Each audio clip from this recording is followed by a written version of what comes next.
Премодерн, модерн, постмодерн, метамодерн. Бүгін осы ерекше терминдерді талдайтын боламыз.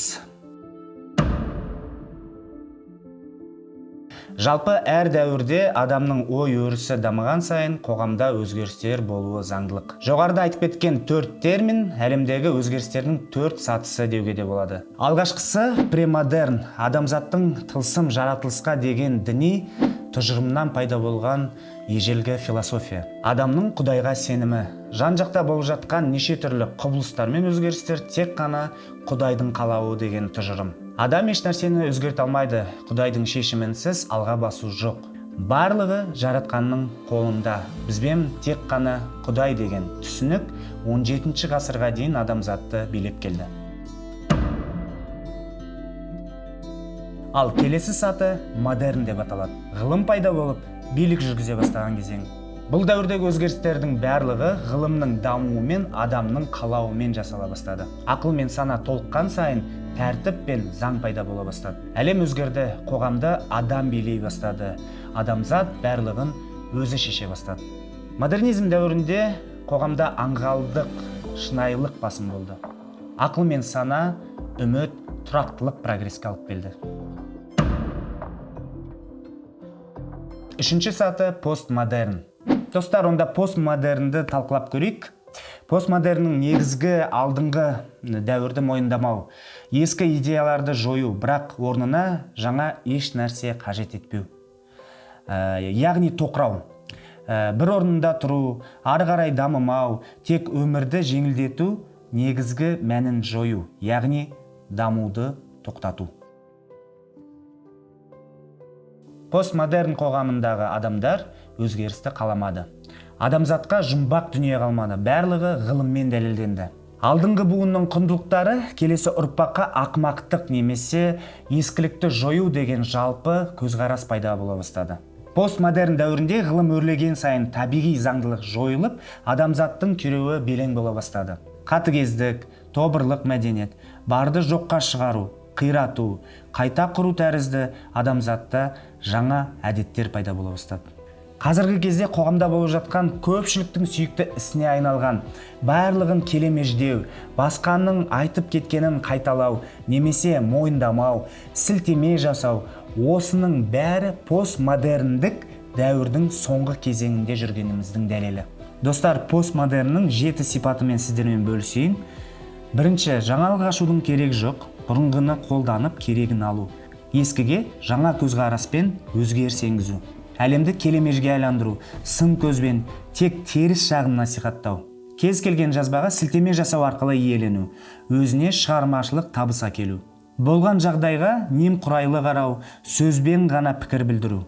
Мән мағынаның жойылуы, бос сөздік. Ғалам мен уақыттың ғылым арқылы өзгеруіне байланысты әдеби фантастиканың көбеюі. Соңғы 10 жылда адамзат дәуірі ақырына жетті деп нүкте қоюға болатын еді. Бірақ табиғи заңдылық даму тоқтамады. Келесі саты метамодерн жақындады.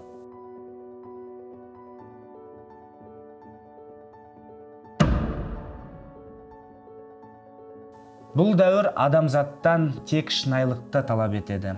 Қоғам екіжүзділіктен, жасандылықтан шаршаған. Енді адамзатқа сенің не жасағаның емес, қаншалықты шынайы жасағаның маңызды.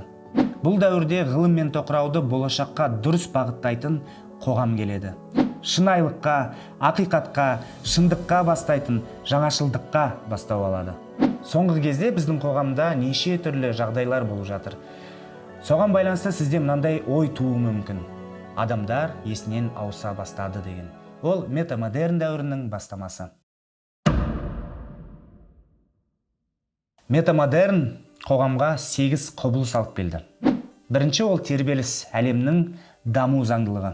Екінші ол модернизмдегі аңғалдық пен постмодернизмдегі қатыгездіктен арылу. Үшінші, екі түрлі қарама-қайшы идеяның арасындағы құбылыс арқылы әлемдік қозғалысқа алып келуі. Төртінші, кез келген бағыттың тосқауылын байқау. Бесінші, әлемнің сан қилы өнермен толысуы. Алтыншы, өткен дәуір мен метамодерннің қазіргі кезеңге маңыздылығы. Жетінші, әлемде зерттеу мен ізденіс арқылы өнер мен ғылымды қайта тоғыстыру. Сегізінші, жеке тұлғалардың жойылуына алып келу. Ал енді достар, жаңа дәуірдің 7 заңдылығымен таныстырып өтейін сіздермен. Бірінші, өзіңмен өзің адал болу. Екінші, әлемде тұрақтылық болмайды, жиі өзгерістер белең алады, қатып қалған қағидалар жойылады. Үшінші, авторитарлық, тұлғалық үлгі жойылады. Тек кім әлемге адал, сол батыр деген қоғамда жаңа қағида пайда болады. Төртінші, біреудің тәжірибесінің басқаға қажеттілігі жойылады. Бесінші, әртүрлі деңгейдегі қоғамдағы адамдардың бірлесіп, одақ құруы арқылы жаңа қоғам пайда болуы. Алтыншы, барлық мүмкіндіктерді пайдалана білу деген қағида. Жетінші, өткенді, болғанды және барды қадірлеу. Метамодерн адамзаттың шынайылыққа бет бұру дәуірі деп қорытынды жасасақ болады. Достар, бүгін сіздермен осы 4 терминмен таныс болдық, бірақ менде мынандай сұрақ туындап отыр. Осы 4 деңгейдің қай сатысындамыз? Қалай ойлайсыздар? Әрине, промодерн артта қалды. Модернді де өткіздік. Ғылыммен алға дамыдық, өзгерістерді мойындадық. Бірақ кейіннен ғылымның зиян жағын көре келе бас тарта бастадық. Постмодернде тоқырау басталды. Ал метамодерн шынайылық, тұрақтылық және прогреске, яғни қайта модернге қайтуды талап етіп жатыр. Яғни талап етеді. Сондықтан біз неден бастадық, соған қайтып келуіміз керек пе? Қалай ойлайсыздар? Немесе тағда метамодерннен басқа тағда жаңа ойлау қабілеті, коллективті ойлау қабілеті пайда бола ма? Қалай ойлайсыздар? Достар, бүгінгі контент, бүгінгі шығарым ұнаса, лүпіл басыңыздар, колокольчик басыңыздар. Ең бастысы арнама тіркелуді ұмытпаңыздар, және де бұл контентті достарыңызға WhatsApp арқылы немесе Direct арқылы рассылка жасап бөлісіңіздер. Сіздердің қолдауларыңыз өте маған маңызды. Сондықтан келесі кездескенше сау, саламат болыңыздар.